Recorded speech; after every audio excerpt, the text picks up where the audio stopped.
मित्रों नमस्कार। मैं डॉक्टर कमलेश कुमार सारसा, सहआचार्य इतिहास, स्वर्गीय राजेश पायलट राजकीय महाविद्यालय बांदीकुई। आज हम जिस विषय पर चर्चा करने जा रहे हैं वो बीए पार्ट 3 पेपर फर्स्ट आधुनिक भारत के इतिहास से संबंधित है। और जिस विषय को आज मैंने चुना है वह है 1857 का विद्रोह। 1857 का विद्रोह, इस विद्रोह के बारे में कहा जाता है कि ये विद्रोह भारत का पहला स्वतंत्रता संग्राम इस विद्रोह को कहा गया है। जैसा कि वीर सावरकर ने अपनी पुस्तक में इसे भारत का प्रथम स्वतंत्रता संग्राम बताया है। 1957 में जब देश आजाद हुआ तो आजादी के बाद में विभिन्न इतिहासकारों के द्वारा 1857 के इस महाविद्रोह के ऊपर अनेक पुस्तकें लिखी गई। और 1957 में जो पुस्तकें प्रकाशित हुई उनमें हम सुरेंद्रनाथ की बात करें, चाहे शशि चौधरी की बात करें, हम चाहे हम आरसी मजूमदार की बात करें, ये ऐसे लेखक थे जिन्होंने 1857 का जो विद्रोह हुआ उस विद्रोह के जो कारण निहित थे और इस विद्रोह की जो पृष्ठभूमि तैयार की गई थी, इन सभी पर उन्होंने विस्तृत रूप से चर्चा इन पुस्तकों के अंदर हमें देखने को मिलती है। मेरा प्रयास है कि मैं इस विद्रोह से संबंधित जो प्रमुख कारण रहे हैं उनको यह छूने का मैं प्रयास करूंगा। जैसा कि कहा जाता है कि 1857 का जो विद्रोह, जो कि तात्कालिक कारण जो माना गया है, ये बेसिकली एक सैनिक विद्रोह था। सैनिक विद्रोह इस संदर्भ में हम कहेंगे कि ये एक सैनिक छावनी के अंदर एक ऐसी घटना घटी और उस घटना ने आगे चल करके पूरे हिंदुस्तान में, पूरे भारतवर्ष में इस विद्रोह को एक तरीके से भड़काने का कार्य किया। लेकिन हम चूंकि जब इस विद्रोह की बात करते हैं, इस पूरे के पूरे घटनाक्रम की बात करते हैं, तो इसके अंतर्गत जो कारण निहित थे उन कारणों को यहां जानना जरूरी होगा कि ऐसी कौन कौन सी परिस्थितियां थी जिन परिस्थितियों ने एक तरीके से इस विद्रोह के एक पृष्ठभूमि तैयार कर दी। कहा जाता है, जैसा कि उल्लेखित है, कि राजनीतिक कारण इस विद्रोह का जो प्रमुख कारण माना गया कि राजनीतिक कारण, जैसा कि उल्लेखित है कि भारत में जब ब्रिटिश सत्ता स्थापित हुई, धीरे धीरे किस तरीके से ब्रिटिशर्स ने यहां औपनिवेशिक साम्राज्य स्थापित करने की जो शुरुआत की, किस तरीके से ये भारत में व्यापारियों के रूप में आए और धीरे धीरे भारत के राजनीतिक मामलों में इनका जो हस्तक्षेप बढ़ता चला गया। 1857 की क्रांति से पूर्व की यदि हम स्थिति को देखें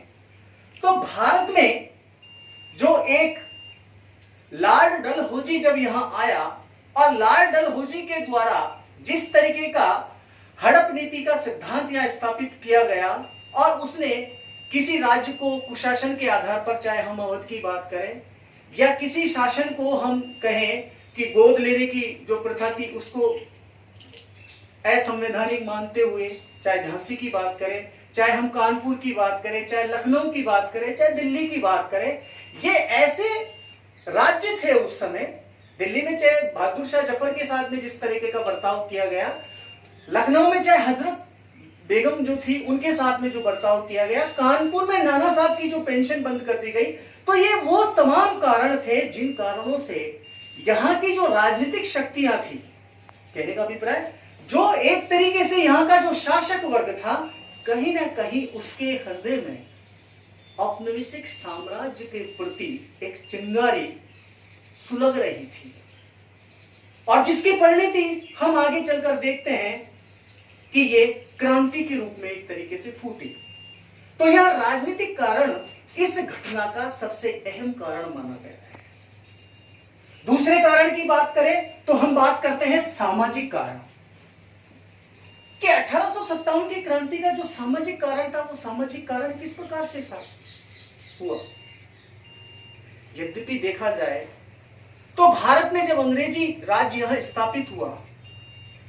तो कुछ इतिहासकारों की यह मान्यता है कि भारतीयों का जो सामाजिक परिवेश था, भारतीय जो सामाजिक व्यवस्थाएं थी, भारत के अंदर जो परंपराएं थी, भारत का जो एक तरीके से सामाजिक जो ढांचा था, कहीं ना कहीं अब भारतीयों को यह लगने लगा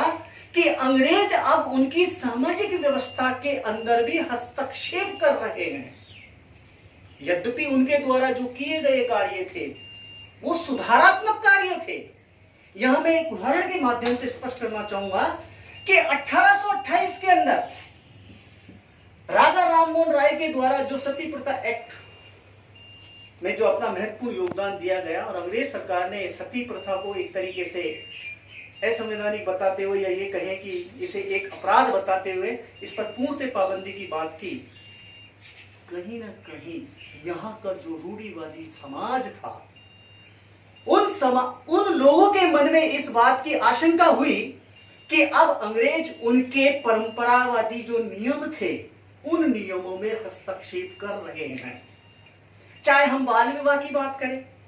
चाहे हम विधवा पुनर्विवाह की बात करें, ये ऐसी सामाजिक व्यवस्थाएं थी। उन सामाजिक व्यवस्थाओं को या उन सामाजिक बुराइयों को दूर करने का प्रयास अंग्रेजों के द्वारा किया गया, लेकिन भारतीय जो परंपरावादी जो समाज के जो लोग थे उनके मन में इस बात का डर सताने लगा कि अंग्रेज अब न केवल उनके राजनीतिक मामलों में हस्तक्षेप कर रहे थे, बल्कि सामाजिक व्यवस्था में भी उनका एक तरीके से दखल प्रारंभ हो चुका था। इसलिए भारतीय समाज में एक बेचैनी थी, अंग्रेजों के प्रति एक तरीके से एक आक्रोश था, और वो आक्रोश आगे चलकर 1857 की क्रांति के अंदर फूटता हुआ नजर आता है। इसी प्रकार से हम यदि आर्थिक कारण की बात करें, आर्थिक कारण, अंग्रेज यहां व्यापारी के रूप में आए और उन्होंने किस तरीके से व्यापार के बहाने यहां की जो पूरी जो शासन व्यवस्था थी उन शासन व्यवस्थाओं पर अपना अधिकार स्थापित करने का यहां प्रयास किया। जैसा कि उल्लेखित है कि हम देखते हैं कि यहां 1761 का जो युद्ध हुआ, पानीपत का युद्ध, और उस युद्ध के पश्चात भारत में जो अंग्रेजी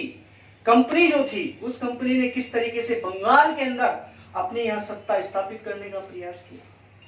और वो राजनीतिक अधिकार उसे प्राप्त हो गए कि अब वो राजस्व